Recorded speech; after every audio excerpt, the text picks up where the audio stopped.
ઔદ્યોગિક નગરી ગાંધીધામના કિડાણા વિસ્તારમાં આવેલા એકતાનગરમાં ઘરકમકાસમાં ઉશ્કેરાયેલા શ્રમિક પતિએ પોતાની પત્ની એવા પર કુહાડી વડે જીવલેણ હુમલો કરી મોત નિપજવી હતી. હત્યા બાદ નાસી ગયેલા શખ્સને પોલીસે રાઉન્ડ અપ કર્યો હતો. સૂત્રો દ્વારા મળતી માહિતી અનુસાર કિડાણાના એકતાનગરમાં રહેતા શ્રમિક પરિવારમાં આ ઘટના બની હતી. અહીં રહેનાર જયંતબેન અને અશરફના દાંપત્ય જીવનમાં એક 10 વર્ષીય બાળકી, 4 થી 5 વર્ષનો પુત્ર છે.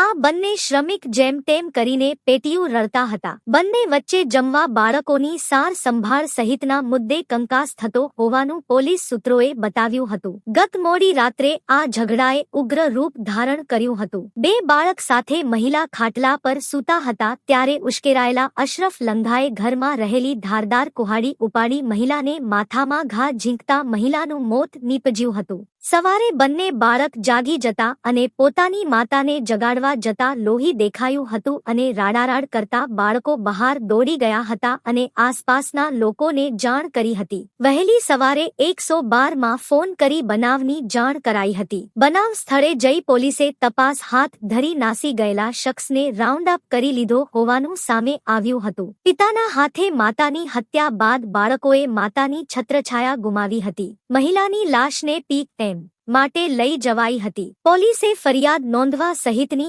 આગળની કાર્યવાહી હાથ ધરી છે.